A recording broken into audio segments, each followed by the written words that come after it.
మాతృదేవో భవ, పితృదేవో భవ, ఆచార్య దేవో భవ. అందరికీ నమస్కారం. ఈరోజు మనం చెప్పుకోబోతున్న పాఠం స్వభాష. ఈ పాఠంలో ఉన్నటువంటి పాఠ్యభాగ నేపథ్యాన్ని, కవి పరిచయాన్ని గురించి, పాఠ్యభాగ ఉద్దేశం గురించి, పాఠ్యభాగ ప్రక్రియ గురించి, నిన్న సభ మొదలుపెట్టినప్పుడు ఎవరు అదృష్టవంతులు, మన అధ్యక్ష భగవానుల వారికి సభాధ్యక్షులు ఉపన్యాసించిన ఉపన్యాసం గురించి, అతను ఎందులో పట్టభద్రుడు, అతను ఎటువంటి వాగ్ పటిమ కలిగినటువంటి వ్యక్తి అని నిన్నటి పాఠంలో తెలుసుకున్నాం. ఈరోజు తర్వాతి భాగాన్ని చూద్దాం. పరభాషా పండితములకు అర్థము తెలిసినంత మాత్రమున పరభాషా పాండిత్యము లభించిందని భ్రమపడకూడదు. భాషలో కళలు, ప్రాణమును, తత్వమును, నాత్మను గనిపెట్టవలయను. అది మీకు అసాధ్యము. తుదకిన్ని ఇనాముల నమ్మి, అమ్మ మెడలో పుస్తెల నమ్మి, వంట ఇంటి పాత్రల నమ్మి, దైన్యము పడి వారము చేకొని ముష్టి ఎత్తి సంపాదించిన ఆంగ్లేయ భాషలోని పాండిత్యము ఈ రంగులోకి దిగినది, ఈ విధముగా బ్రద్దలైనది. ఇది ఈ పాఠంలో 3వ పేర. మన జంగాల శాస్త్రి గారు ఎలా వస్తే మనకు ఆ భాషా జ్ఞానం లభించింది అని చెప్పేసి ఇక్కడ చెప్తున్నారు. పరభాషా పదములకు అర్థము తెలిసినంత మాత్రమున పరభాషా పాండిత్యము లభించిందని భ్రమపడకూడదు. మనకు ఇప్పుడు వేరే భాషలు నేర్చుకుంటున్నాం అనుకోండి, ఆ భాషలో నేర్చుకున్నంత మాత్రాన నేర్చుకునేటప్పుడు ఆ భాషలో మనకి కొన్ని పదాలకు అర్థాలు తెలుస్తాయి. ఇప్పుడు కన్నడలో ఊట అంటే అన్నం, తమిళంలో సాపాటు అంటే అన్నం, ఆంగ్లంలోకి వచ్చేపాటికి ఫుడ్. ఇట్లా వీటికి అర్థాలు తెలుసు. ఆ అర్థాలు తెలిసినంత మాత్రాన మనకి కన్నడ పదాలు తెలిస్తే కన్నడ భాష వచ్చినట్టు కాదు, తమిళ భాష పదాలకు అర్థాలు తెలిస్తే తమిళ భాష వచ్చినట్టు కాదు, ఇంగ్లీష్లో కొన్ని పదాలకు అర్థాలు తెలిసినంత మాత్రాన ఇంగ్లీష్లో ఉన్నటువంటి మెలకువలు, అందులో ఉన్నటువంటి వ్యాకరణం అవన్నీ మనకు వచ్చినట్టు కాదు. అలా వచ్చిందని భ్రమపడకూడదు. అలా భ్రమపడినాడంటే వానంత మూర్ఖుడు ఇంకొకడు లేదని మన జంగాల శాస్త్రి గారి అభిప్రాయం.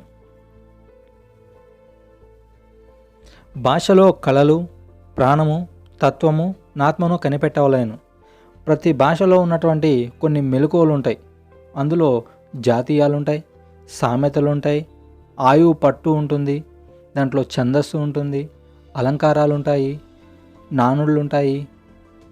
ఇవన్నీ తెలిసి మనం భాషను నేర్చుకుంటే అది పరిపూర్ణత్వం లభిస్తుంది. కానీ ఏదో పదాలకు అర్థం తెలుసుకున్నంత మాత్రాన మనకు ఆ భాష వచ్చినట్టు కాదు. మీకు అసాధ్యము. అలా నేర్చుకోలేని అంటే కేవలం పదాలకు అర్థం తెలుసుకొని మాట్లాడేటువంటి భాష అది భాషనే కాదు. అట్లా నేర్చుకున్న వాళ్ళకి ఆ భాషలో ఉన్నటువంటి మాధుర్యం, అందులో ఉన్నటువంటి శబ్ద సౌందర్యం, అలంకార సౌందర్యం మనకు అర్థం కాదు. కాబట్టి మనం భాషని పరిపూర్ణంగా నేర్చుకోవాలి. తుదకి ఇన్ని ఇనాముల నమ్మి, అమ్మ మెడలో పుస్తెల నమ్మి, వంట ఇంటి పాత్రల నమ్మి, దైన్యము పడి వారము చేకొని ముష్టి ఎత్తుకొని సంపాదించిన ఆంగ్లేయ భాషా పాండిత్యము ఈ రంగులోకి దిగినది. మీరు ఆంగ్లేయ భాషలోని నేర్చుకోవడానికి ఎలా ఇబ్బంది పడ్డారు? ఇనాములు అంటే బహుమానంగా ఇచ్చినటువంటి భూముల నమ్మి, అమ్మ మెడలో ఉన్నటువంటి పుస్తెలు అంటే మంగళసూత్రం, ఆ మంగళసూత్రాన్ని కుదువపెట్టి, దాని తర్వాత వంటింట్లో ఉన్నటువంటి పాత్రలు అమ్మి, అవన్నీ ఎందుకు అమ్మాలి? ఆ భాషలో నేర్చుకోవాలి అంటే అప్పుడు ఎక్కడైనా ప్రైవేట్ దాంట్లో నేర్చుకోవాలి. ఇప్పుడు గవర్నమెంట్ దాంట్లో కూడా వచ్చింది, అది వేరే విషయం. మంచి కార్పొరేట్ స్కూల్లో మాత్రమే చదివి నేర్చుకోవచ్చు అనే అభిప్రాయం ఒకటి. ఇంగ్లీష్ బాగా నేర్చుకుంటే మనకు మంచి పదవులు, మంచి గుర్తింపు లభిస్తుందని ఒక భ్రమ కారణంగా మన తల్లిదండ్రులు ఎంత కష్టానైనా కానీ ఓర్చి వాళ్ళకు యావదాస్తి ఊడ్చిపెట్టి వాళ్ళకు ఆ ఇంగ్లీష్ మాధ్యమంలోకి చేర్పిస్తారు. ఇప్పుడు మనకు గవర్నమెంట్ స్కూల్లోనే వచ్చింది, ప్రైవేట్ స్కూల్లో అన్ని చోట్ల ఆంగ్ల మాధ్యమం ఉంది. దాని గురించి ఇప్పుడు నేను మాట్లాడలేదు, ఈ పాఠం చెప్పేటప్పటి కాలంలోనిది. అలా అవన్నీ అమ్మేసి అప్పుడు డబ్బు కట్టి చదువుకున్నారు. అంతేనా, దైన్యము పడి వారము చేసుకొని అంటే దీనావస్థలో ఉండి ఉపవాసాలుగా ఉండి ముష్టి ఎత్తుకొని సంపాదించినటువంటి, అంటే అడుక్కొని సంపాదించినటువంటి ఆంగ్లేయ భాషలో పాండిత్యం, అందులో ఉన్నటువంటి పాండిత్యం అంటే టాలెంటు, స్కిల్స్ అవన్నీ ఈ విధంగా మనకు తెలిసి వచ్చింది అని జంగాల శాస్త్రి గారు అన్నారు. స్వభాష ఇదివరకు మీ చేత జావనే చచ్చింది, మీ గతి ఎంత ఉభయభ్రష్టమైనదో చూసుకుంటిరా. మీరు వెచ్చించిన ధనములో, పడిన శ్రమలో, వినియోగించినటువంటి కాలములో, పొందినటువంటి దైన్యములో, ఏడ్చినటువంటి ఏడ్పులో 14వ వంతైనా నక్కర లేకుండా మీరు భాషా పండితులయ్యుందురు. స్వభాషను మీరు నేర్చుకొనుటకి ఏమంత శ్రమయున్నది? అక్షరాభ్యాసన దినము నుండియే మీరు స్వభాషను అభ్యసించుచున్నారని అనుకొనవలదు. మీ తల్లి కడుపులో ఉన్నప్పుడే నేర్చుకొనుట మొదలుపెట్టారు. మన మాతృభాషను ఎప్పుడు నేర్చుకోవడం మొదలుపెట్టారు అనేది ఈ పేరాలో చెప్తున్నారు. స్వభాష అంటే వాళ్ళకు మాతృభాష అంటే నిన్ననే చెప్పుకున్నాం, తల్లి ఒడిలో ఏ భాషనైతే నేర్చుకుంటారో అదే ఆ పిల్లవాడి యొక్క మాతృభాష. మనకు మాతృభాష కొంతమందికి తెలుగు ఉంటుంది, కొంతమందికి కన్నడ ఉంటుంది, కొంతమందికి నాయకి ఉంటుంది, కొంతమందికి తమిళం ఉంటుంది, ఇలా కొంతమందికి సుగాలి భాష ఉంటుంది, ఇంకా కొంతమందికి ఆంగ్ల భాష కూడా ఉంటుంది. ఇలా ఉంటుంది. కానీ ఇక్కడ ఈ పాఠంలో ఏ భాష గురించి చెప్తున్నారు అంటే స్వభాష అయినటువంటి తెలుగు గురించి చెప్తున్నారు. స్వభాష ఇది వరకు మీ చేతిలో మీరు మాట్లాడినటువంటి మాటల్లో ఎప్పుడో చచ్చిపోయింది. మీ గతి ఎంత ఉభయభ్రష్టమైనదో చూసుకుంటారా. మీరు మీ చేత ఈ భాష 2 విధాలుగా చెడిపోయింది. మీరు వెచ్చించినటువంటి ధనములో, పడినటువంటి శ్రమలో, మీరు ఈ భాష నేర్చుకోవడానికి ఖర్చు పెట్టినటువంటి డబ్బులో కానీ, పడినటువంటి కష్టంలో కానీ, వినియోగించినటువంటి సమయంలో కానీ, పొందినటువంటి దైన్యంలో కానీ, ఏడ్చినటువంటి ఏడ్పులో, ఇప్పుడు మనకు చదువుకునేటప్పుడు ఆ పడినటువంటి శ్రమలో, ఏడ్చేటప్పుడు మనకు గుండెల్లో నుంచి రావాలి. ఆ ఏడ్చినటువంటి ఏడ్పులో కూడా మనకు తెలుగు భాష వస్తుంది. ఆ భాష రానందున నువ్వు పడినటువంటి బాధలో 14వ వంతైనా, నువ్వు ఇప్పుడు 100 భాగాలు తీసుకుంటే దాంట్లో 14వ వంతైనా కూడా అక్కర లేకుండా, 14వ వంతు కూడా అవసరం లేదు మనకి మన మాతృభాష నేర్చుకోవాలంటే, మీరు దేశ భాష పండితులై ఉందరు. ఆ 14వ వంతు మీరు దీనిపైన వెచ్చించినప్పటికి కూడా మీరు ఈ భాషలో మంచి పండితులై ఉండేవారు. స్వభాషను మీరు నేర్చుకొనుటకు అంత శ్రమ ఏమున్నది? మన సొంత భాష అయినటువంటి తెలుగును నేర్చుకోవడానికి మీకు అంత కష్టమేమున్నది? కష్టం లేదు. అక్షరాభ్యాస దినము నుండియే మీరు స్వభాష నేర్చుకొనుచున్నారని అనుకొనవలదు. మీరు చిన్నపిల్లలకు మొట్టమొదటిసారిగా అక్షరాభ్యాసం చేస్తారు. అమ్మ ఒడిలో కూర్చోబెట్టి పూజారి వాళ్ళంతా వారి సమక్షంలో బియ్యం పైన ఓంకార మంత్రాన్ని దిద్దిస్తారు. అంటే ఓని దిద్దిచ్చి దాని తర్వాత వాళ్ళ పేర్లు లేకుండా పోతే సరస్వతీదేవి పేరో వాళ్ళ ఇష్టదైవం పేరో ఏదో బియ్యం పైన దిద్దిస్తారు. అది అక్షరాభ్యాసం. నాకు ఇదివరకు ఇంతే తెలుసు, ఇంకేమైనా వేరేది ఉంటే నన్ను క్షమించగలరు. అప్పటి నుంచే కాదు మీరు తెలుగు భాష నేర్చుకోవడేది అభ్యసించింది, అంటే నేర్చుకోవడం మొదలుపెట్టింది మీ తల్లి కడుపులో ఉన్నప్పుడే మీరు భాష నేర్చుకోవడం మొదలుపెట్టి ఉన్నారు అని జంగాల శాస్త్రి గారు చెప్పారు.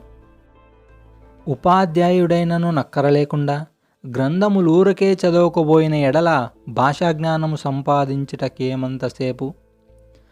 నాకు ఆంధ్ర భాష రాదని మన అధ్యక్ష భగవానుడు కంఠోక్తిగా పలికినాడు. మా భాష మాకు రాదు. అనర్హ వాక్యం ఆంధ్రుని నోట నుండి వెలువడదగదు. ఏ జాతి వారి నోటి నుండి అంతే. ఆంధ్రమున పుట్టి ఎంతకాలమైనదో, ఆంధ్ర జాతి పుట్టి ఎంతకాలమైనదో ఇట్టి అనుచిత వాక్యములు నేడు బయలువెడలినది. అనుచిత మాటలు నిస్సందేహము. పోనిండు దానికేమి. అనుచితతకు, అసందర్భతకు, అవకతవకతకు అనేక సంవత్సరముల నుండి అలవాటు పడి ఉన్నాము. భాష మీకు రాదేమి?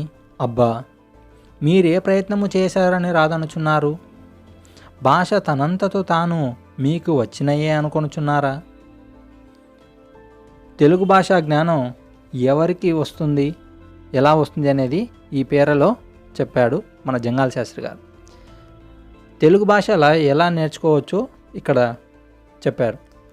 ఉపాధ్యాయుడైన అక్కర లేకుండా గ్రంథములు ఊరకే చదువుకోబోయిన ఎడల భాషా జ్ఞానం సంపాదించుట మీకెంతసేపు.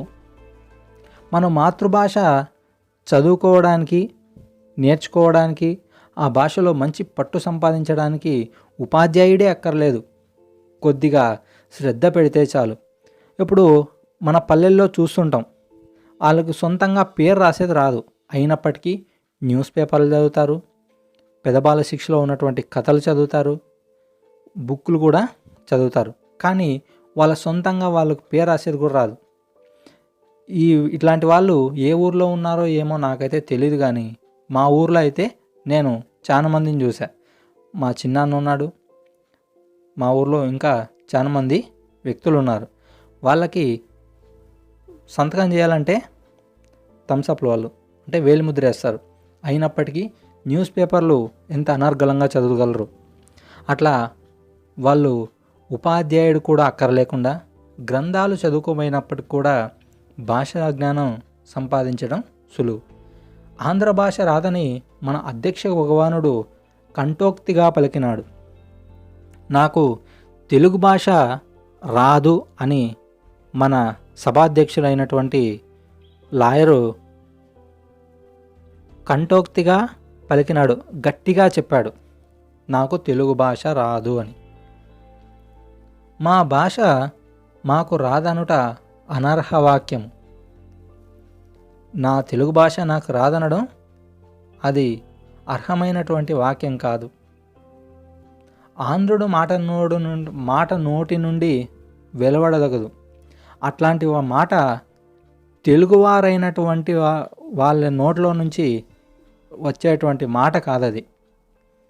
అది అంటే మన ఆంధ్రాలో పుట్టకుండా వేరే దేశంలో, అంటే ఇప్పుడు ఫారిన్లోనో లేదంటే తమిళనాడులోనో లేదంటే కర్ణాటకలోనో వాళ్ళు వచ్చి తెలుగు భాష రాదంటే ఒక అర్థం ఉంది. కానీ ఆంధ్రప్రదేశ్లో పుట్టి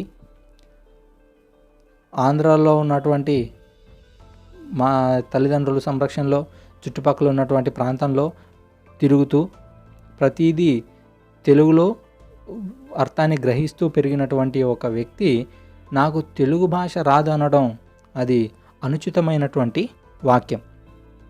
కాబట్టి అటువంటి మాటలు ఏ తెలుగు వారి నోటి వెంట కూడా రాకూడదు.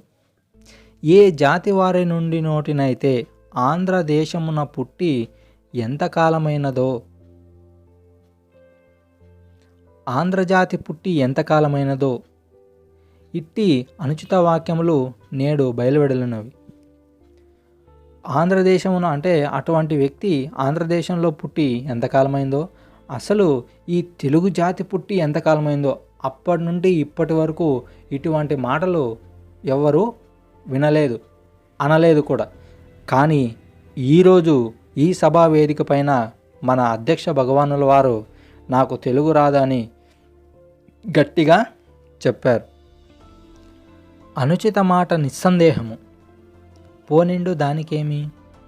అనుచితమునకు, అసందర్భతకు, అవకతవకకు నేను అనేక సంవత్సరముల నుండి అలవాటు పడి ఉన్నాను.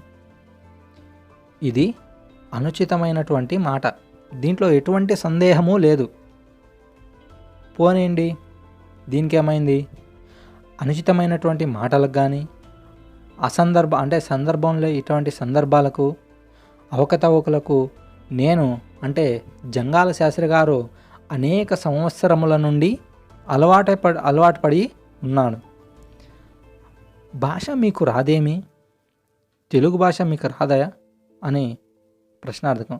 అబ్బా, ఆశ్చర్యంతో మీరు ప్రయత్నము చేశారని, మీరు ఏ ప్రయత్నం చేశారని రాదనుచున్నారు? అసలు తెలుగు భాష రాదు అంటున్నారు. సరే, ఒప్పుకుందాం. కానీ రాదు అని చెప్పని అంటున్నారే, మీరు ఏం ప్రయత్నం చేశారని రాదంటున్నారు? భాష తనంతటకు తాను మీకు వచ్చినయే అనుకుంటున్నారా? ఏదైనటువంటి భాష సరే, అది మీరు ఇంగ్లీష్ భాష నాకు వచ్చు, తెలుగు భాష రాదన్నారు. సరే, ఒప్పుకుందాం. కానీ మీకు ఆ ఆంగ్ల భాష ఊరకనే వచ్చిందా? ఎంతో కష్టపడితేనే కదా వచ్చింది. ఇష్టపడి కష్టపడి చదివితేనే కదా వచ్చింది. అలా లేకుండా మీ అంతటికి మీరుగా ఉంటే ఆ ఇంగ్లీష్ భాష మీకు వచ్చి చేరిందా?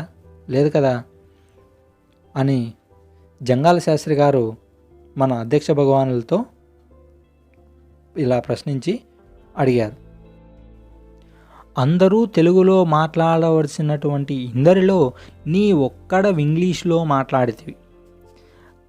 కావు మనవలసిన కాకులన్నింటిలో నొక్క కాకి కొక్కరకోయని ఎరచిన ఎడల మిగిలిన కాకులు దానిని ముక్కుతో పొడిచివేయక మానునా?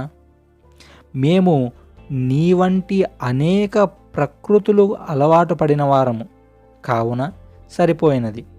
కానీ లేకున్ననేమి కాదగినది కాదే. ఆంగ్ల భాష ఏల చదువుకుంటేవని నేను అధిక్షేపించను. ఇంతకన్నా నధిక జ్ఞానము కూడా నీవు ఈ భాషలో సంపాదించుము. నాకు మరింత ఇష్టము. కానీ నీ ఆంగ్లేయ భాషా జ్ఞానం ఎందులకు నీ వెరుగుదవా? ఆంగ్లేయ భాషే కాదు, ఇంకా అనేక భాషలు కూడా నేర్చుకొనుము. నీవు సంపాదించినటువంటి పరభాషా జ్ఞానమంతయు నీ భాషను అభివృద్ధిపరచుటకే, నీ భాషను భాగ్యవత్తరము చేయుటకే, నీ భాషను పరభాషా గ్రంథ ప్రశస్తాభిప్రాయములతో వన్నెపెట్టుటకే, అంతకంటే వేరు కాదు. ఆంధ్ర భాషలో ఆల కంటే అవతలి అక్కర లెరుంగని వాడవు. ఆంధ్రుండవయ్యుండి ఆంధ్ర భాషలో ఆ అని నోరు మెదపలేని వాడవు కదా. నీ ఆంగ్లేయ భాషా జ్ఞానము దేశమునకెట్లు పరిచయించదలిచితవో చెప్పుము నాయన. ఇన్ని గ్రంథములు వ్రాయమని నిన్ను కోరచాననుకొంటివేమో. నీవు వ్రాయినదేమి? పార్టీల నెత్తిమీద పేడ. ఏ గ్రంథమును నీవు రాయవలదు, ఏ గ్రంథమును నీవు చదవవలదు. ఏడుపులో కూడా మనకు స్వతంత్రత ఏమి కర్మము? అందుకు స్వతంత్రములము, సంపూర్ణ అధికారమే కదా. ముష్టి బ్రాహ్మణుడు నీ ఇంటికొచ్చి యాయావరపు బ్రాహ్మణుడి అయ్యా అరవక, బాయ్ రూమ్లోనున్న పాట్లో రైస్ ఏమైనా ఉన్నదేమో, kindly give it here, thank you in anticipation అని నీతో సంభాషించిన వానికి ముష్టి వేయుదవా? మూతి మీద ఈడ్చి ఒక్కటి వేయుదవా?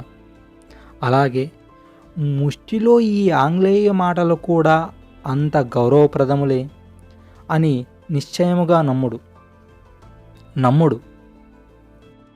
అందరూ తెలుగు మాట్లాడవలసిన ఇందరిలో నీ ఒక్కడివే ఇంగ్లీష్లో మాట్లాడితివి. కావుమని కూయవలసిన కాకులన్నింటిలో నొక్క కాకి కుక్కరకోయని అరిచిన మిగిలిన కాకులు దానినో ముక్కుతో పొడిచివేయక మానునా?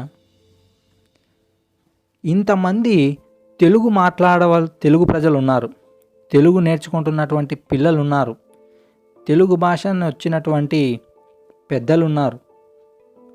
వీళ్ళందరిలో నీ ఒక్కడివే ఇంగ్లీష్లో మాట్లాడవు. అది అలా ఉంచితే కాకులు మామూలుగా ఎలా అరుస్తాయి? కావు కావు అని అరుస్తాయి.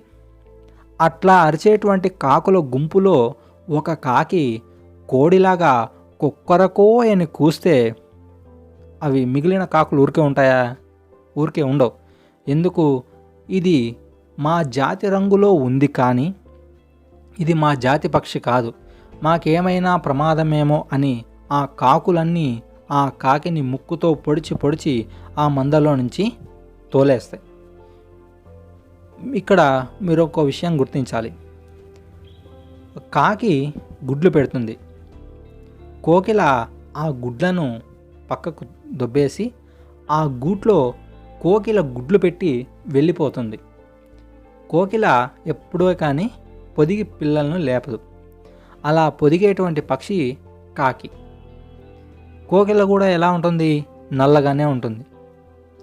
కానీ అవి కూసేంత వరకు ఇవి నా పిల్లలే కదా అని చెప్పేసి దానికి అన్నం తినిపిస్తాయి. ఎక్కడి నుంచి తెచ్చినటువంటి ధాన్యాన్ని తన నోట్లో వేస్తాయి.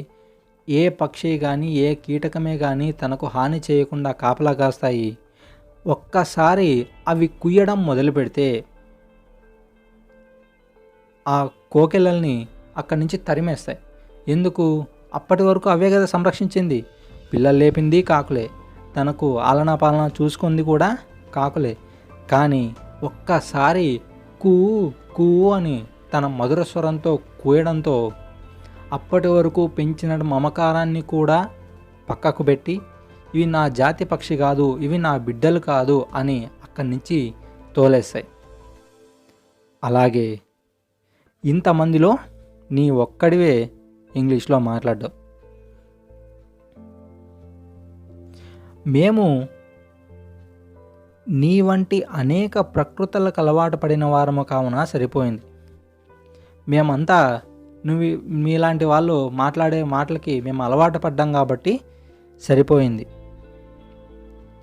కానీ లేకున్నదే కాదగిన కాదే. ఆంగ్లేయ భాష ఎలా చదువుకొంటివని నేను అధిక్షేపించను. నువ్వు ఆంగ్ల భాష ఎందుకు చదువుకున్నావు అని నేను నిన్ను ఎత్తిపొడచడం లేదు. ఇంతకన్నా అధిక జ్ఞానము కూడా నీ భాషలో సంపాదించుకును. ఈ ఇంగ్లీష్ భాషలో ఇప్పుడున్నటువంటి జ్ఞానాన్ని కంటే ఇంకా అధిక జ్ఞానాన్ని కూడా నువ్వు ఈ భాషలో సంపాదించుకో. నాకు మరింత ఇష్టము. కానీ నీ ఆంగ్లేయ భాషా జ్ఞానం ఎందులకు నీ వెరుగుదువా? నువ్విలా ఆంగ్లేయ భాషలో అధిక జ్ఞానము సంపాదించుకుంటే నాకు చాలా ఇష్టం. కానీ నువ్వు ఆంగ్ల భాషను ఇది నేర్చుకుంటున్నావు కదా, ఆ భాషలో సంపాదించినటువంటి జ్ఞానం నీకు ఎందుకో నువ్వు కొంచెమైనా తెలుసుకున్నావా? ఆంగ్ల భాషే కాదు, ఇంకా అనేక భాషలు కూడా నేర్చుకును. నువ్వు ఇంగ్లీష్ భాష మాత్రమే నేర్చుకోవద్దు, దాంతోపాటు ఇతర ఎన్ని భాషలైతే అన్ని భాషలు నేర్చుకో. మన పుట్టపర్తి నారాయణచార్యులు గారు చూడండి, దాదాపు 14 భాషలలో మాట్లాడగలడు. 8 భాషల్లో తన కవిత్వం చెప్పగల దిట్ట. అందుకే ఆయన్ని సరస్వతీపుత్ర అనేటువంటి బిరుదుతో సత్కరించారు. అలాగా నువ్వు ఇంకా ఎన్ని భాషలైనా నేర్చుకో, నాకు ఎటువంటి అభ్యంతరమూ లేదు. కానీ నీవు సంపాదించినటువంటి పరభాషా జ్ఞానము ఎందుకో నీకు తెలుసా? ఆ భాషలో సంపాదించినటువంటి జ్ఞానం ఎందుకో నీకు తెలుసా? నీ భాషను అభివృద్ధిపరచుటకే, నీ మాతృభాష అయినటువంటి తెలుగును అభివృద్ధిపరచడానికి మాత్రమే,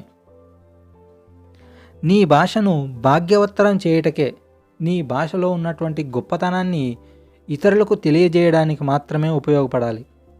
అలా ఉపయోగపడేలా చేయడంలో నీకు లబ్ధి కలగాలి. నీ భాష పరభాషా గ్రంథము ప్రశస్తాభిప్రాయములో వన్నెపెట్టుటకే నువ్వు సంపాదించినటువంటి జ్ఞానము నీ భాషను పరభాషా గ్రంథములతో ప్రశస్తిని అంటే అభివృద్ధి పరచడానికే, వాటన్నిటిలో ధీటుగా నిలబెట్టడానికే. అంతియే వేరు కాదు. అంతేకాని ఇంకొకటి కాదు.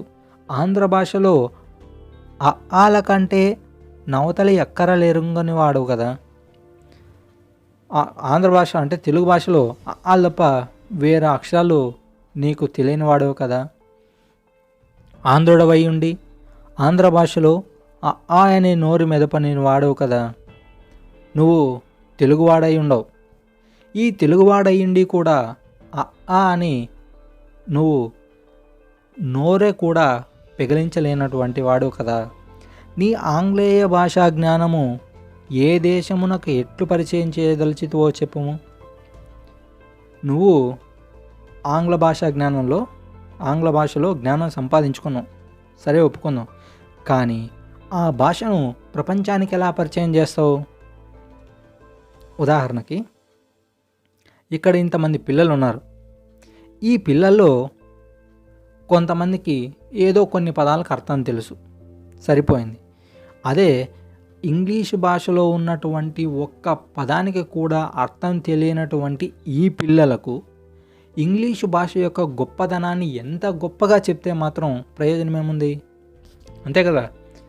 ఇప్పుడు మామూలుగా సంగీతాన్ని ఆస్వాదించే వ్యక్తులు అందరూ చాలామంది ఉంటారు.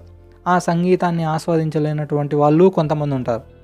ఆ సంగీతాన్ని ఆస్వాదించేటువంటి వ్యక్తులు ఉన్న చోటకి నువ్వు వెళ్ళి సంగీతాన్ని గురించి చెప్తే బాగుంటుంది. కానీ అందులో రాగాలు, అందులో ఉన్నటువంటి తీయదనం, అందులో ఉన్నటువంటి గొప్పదనం వాళ్ళకు చెప్తే బాగుంటుంది. కానీ సంగీత జ్ఞానం, సంగీతం గురించి అశ్రద్ధ చూపేటువంటి వారికి ఎంత చెప్తే ప్రయోజనం ఉంది?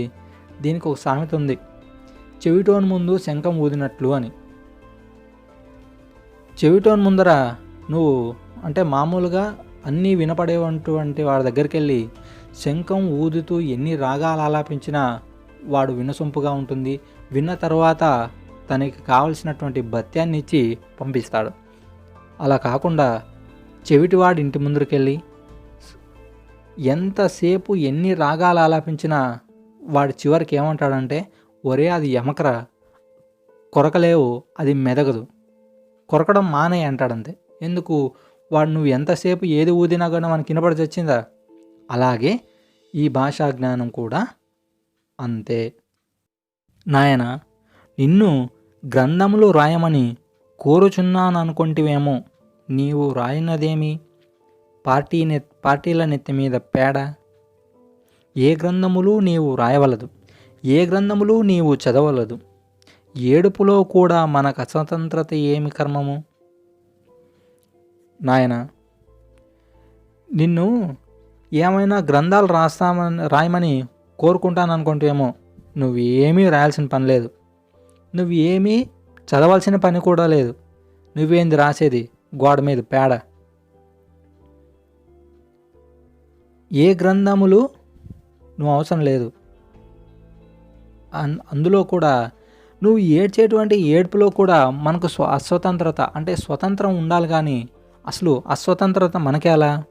మనకంటూ ఒక భాష ఉంది కదా, దాంట్లోనే మన అభిప్రాయాలను, మన భావాలను గురించి చెప్పుకుందాం. అందుకు సర్వస్వతంత్రులము సంపూర్ణ అధికారమే కదా. అందుకు సర్వస్వతంత్రులము సంపూర్ణ అధికారం మనకుంది. ఉదాహరణకి ముష్టి బ్రాహ్మణుడు నీ ఇంటికి వచ్చి యాయరపు బ్రాహ్మణుడు అయ్యా అని అరవక, బాయ్ రూమ్లో ఉన్న పాట్లో రైస్ ఏమైనా ఉన్నదేమో, kindly give it here, thank you in anticipation అని నీతో సంభాషించిన నీవతనికి ముష్టి వేయదవా, మూతి మీద ఒక్కటిచ్చేదవా? అలా పక్కన పెడితే మన ఇంటికి ముష్టి వాళ్ళు వస్తుంటారు. ఆ ముష్టి వాళ్ళు మన ఇంటికి వచ్చి, అయ్యా మీ ఇంట్లో ఏమైనా కాస్త భత్యం ఉంటే నాకు ఇస్తారా అని అడగడం మానేసి, అంకుల్ మీ పాటలో ఏమైనా రైస్ ఉంటే kindly give it here, thank you అన్నాడు అనుకో, వానికి నువ్వు ముష్టి వేస్తావా? ఒరే గాడిద, బాగానే ఉన్నావు కదరా, కాళ్ళు చేతులన్నీ బాగానే ఉన్నాయి, ఎంత బాగా మాట్లాడుతున్నావు, పోయి పని చేసుకొని పోరా రేయ్ ఎదవా అని చెప్పేసి తిట్టి పంపిస్తాం. ఇంకా కోపం వస్తే 2 దెబ్బలు కూడా వేసి పంపిస్తాం. ఈ ముష్టి ఎత్తుకోవడంలో కూడా అసహ్యం కలిగినటువంటి భాషలు మనకు అవసరమా? అవసరమే. ఎందుకు? నీ భాషని, నీ సంపాదనని, నువ్వు ఇతరులతో మెలగవలసిన తీరును తెలుసుకొనుటకు మాత్రమే, దానిలోనే జీవించి బతకడానికి కాదు, నీ భాషను అభివృద్ధి పరచుకోవడానికి కూడా.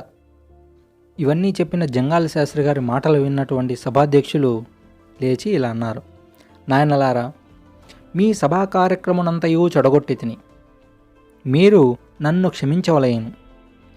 మరి ఎప్పుడైనా నీ సభను తిరిగి చేసుకొనుడు. అప్పుడు కింద ఉన్నటువంటి పిల్లలందరూ అధ్యక్షులుగా మీరే రావలేను అని కేకలు వేశారు. నాయనలారా, అట్లనే మీరంతా ఆంధ్ర భాషాభిమానంతో ప్రవర్తించుచున్నప్పుడు నా చేతనైన సేవ నేను చేయనా? ఇక 4 మాటలు మాత్రమే చెప్పెదను. ఆంధ్ర భాష బొత్తిగా రాని వారితో నీవు ఆంగ్లమున ఎన్నడూ మాటలాడవలదు. మీరు మీ మిత్రులకు ఉత్తరములు రాయినప్పుడు డియర్ ఫ్రెండ్స్తో ఆరంభించి యువర్ ట్రూలీతో పూర్తి చేయక బ్రహ్మశ్రీతోడనో మహారాజశ్రీతోడనో ఆరంభించి చిత్తగంచవలైనతో పూర్తి చేయవలైను. ఆంధ్ర భాష వచ్చిన వాణ్ణి ఆంగ్లేయ భాషలో నుత్తరము రాయకూడదు. ఈ నియమము మీరు చేసుకొనగలవార? అభ్యంతరమేమి అన కేకలు. నూతనముగా నచ్చుచున్నప్పుడు ఆంధ్ర గ్రంథములెల్లయూ విమర్శబుద్ధితో చదువుడు. తొందరపడి అధిక్షేపింపకుడు. శని ఆదివారాది రాత్రులతో తప్పకుండా 2 గంటలు పురాణ పఠనము కాలక్షేపము చేయుడు. స్వభాషా పత్రికలు కూడా చదవుడు. ఆంగ్ల భాషా గ్రంథములు మీరు చదువుకొనుచున్నప్పుడు వానిలో మన భాష కక్కర వచ్చినటువంటి అంశములు ఏమి అని తదేక దృష్టితో చూసి వానిని మెదడులో బంధింపవలేను. మీరీ నియమములు ఒనర్చుకొని పట్టుదలతో పాటించి పుట్టక చేతనే కాక బుద్ధి చేత కూడా, స్వభావం చేత కూడా, యోగ్యము చేత కూడా ఆంధ్రులమని అనిపించుకొనుడు. అప్పుడు అధ్యక్ష భగవానులు గారు ఇలా అన్నారు: ఓ బిడ్డలారా, మీ సభా కార్యక్రమనంతయు చెడగొట్టి తిని మీరు నన్నేదో గౌరవం కలిగినట్టు, నేను ఉన్నత పదవిలో ఉన్నటువంటి వాడినని నన్ను సభాధ్యక్షునిగా పిలిచారు. మీకు మనసు నొప్పించాను. ఈ సభా కార్యక్రమం అంతా కూడా నా వల్ల చెడిపోయిందని నేను భావిస్తున్నాను. నన్ను మీరు క్షమించవలేను. ఇది ఉత్తమమైనటువంటి వ్యక్తులు తమ తప్పుని తెలుసుకొని ఎదుటివారితో క్షమాపణ కోరుతారు. మరి ఎప్పుడైనా ఈ సభను తిరిగి చేసుకొనుడు అంటే ఈ సభ ఇంకెప్పుడైనా మళ్ళా చేసుకోండి అంటే కింద ఉన్నటువంటి పిల్లలందరూ మీరే సభాధ్యక్షులుగా రావాలి, మీరే సభాధ్యక్షులుగా రావాలని కేకలు వేశారు. నాయనులారా, అటులని మీరంతా ఆంధ్ర భాషాభిమానంతో ప్రవర్తించుచున్నప్పుడు నా చేతనైన సేవ నేను చేయనా? ఓ బిడ్డలారా, ఓ పిల్లలారా, అట్లే మీరంతా తెలుగు భాషపై అభిమానంతో ప్రవర్తిస్తున్నప్పుడు నాకు చేతనైనటువంటి సేవ నేను చేయనా? ఇక 4 మాటలు చెప్పి నేను ముగిస్తాను.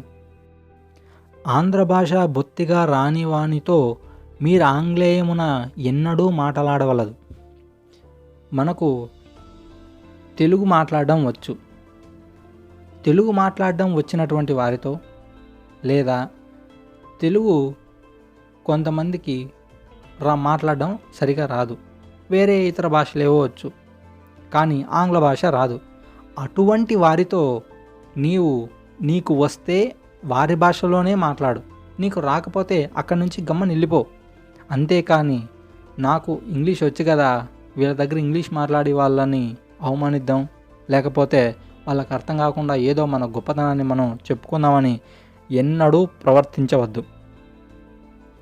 మీరు మీ మిత్రులకు ఉత్తరం రాయినప్పుడు ఆ ఉత్తరాలు రాసేటప్పుడు డియర్ ఫ్రెండ్స్ అని ఆంగ్లంతో ప్రారంభించకుండా బ్రహ్మశ్రీతోనో, ప్రియమైన మిత్రుడితోనో, పెద్దలైతే బ్రహ్మశ్రీతోడనో మహారాజశ్రీతోడనో ప్రారంభించాలి. చివర్లో యువర్ ట్రూలీతో పూర్తి చేయకుండా చిత్తగించవలేను అని తెలుగులో పూర్తి చేయాలి. అంతేకాదు, తెలుగు వచ్చిన వాడికి తెలుగులోనే ఉత్తరం రాయాలి. అంతేకాకుండా శని ఆదివారాలతో రాత్రులు 2 రాత్రులు ఉంటాయి కదా, ఆ 2 రాత్రులలో మనకు అనేక పురాణాలు 18 పురాణాలు ఉన్నాయి. దాంతోపాటు భారత భాగవతాలు మన ఇతిహాసాలు ఉన్నాయి. ఇవన్నీ కూడా శని ఆదివారాల రాత్రుల్లో పఠనం చేయాలి. ఆ పఠనం కాలక్షేపం చేయాలి. మనకు స్వభాషా పత్రికలు ఉన్నాయి. ఆ పత్రికలు మనం తప్పకుండా చదవాలి.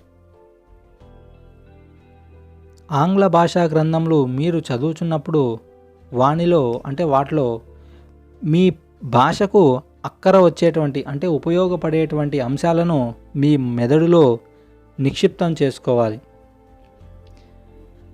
ఈ నియమాలు ఉనర్చి పట్టుదలతో పాటించి పుట్టుకతోనే కాక మీరు పుట్టడంలో మాత్రమే ఆంధ్రులు అనేది కాకుండా మీ స్వభావం చేత కూడా యోగ్యత చేత కూడా ఆంధ్రులము అనిపించుకోవాలని మన సభాధ్యక్షులు చెప్పారు.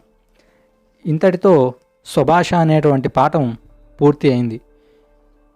ఇందులో ఎవరి మనోభావాలైనా దెబ్బతీసేటట్టు మాట్లాడినట్లు మీకు అనిపించినట్లయితే క్షమించాలి. ఎందుకంటే ఈ పాఠం స్వభాష గురించి మన పానుగంటి లక్ష్మీ నరసింహారావు గారు చెప్పారు. దాన్ని కాస్త నాకున్న జ్ఞానంతో వివరించానంతే. ఇందులో ఎవరి మనోభావాలకు దెబ్బతీసేటట్టు లేదని నేను అనుకుంటున్నాను. దాంతోపాటు మన తెలుగును మనం గౌరవిద్దాం, మన తెలుగు భాష జ్ఞానాన్ని సంపాదించుకుందాం, మన తెలుగు భాష భవిష్యత్ తరాలకు అందిద్దాం.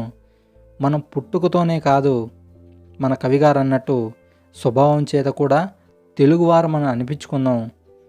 మన తెలుగు భాషను 10 కాలాల పాటు ఉంచుదాం.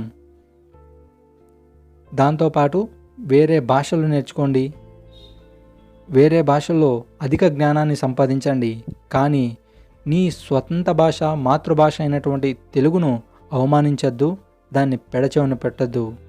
అందరం ఒకసారి జై తెలుగు తల్లి, జై జై తెలుగు తల్లి. జై హింద్. సెలవు.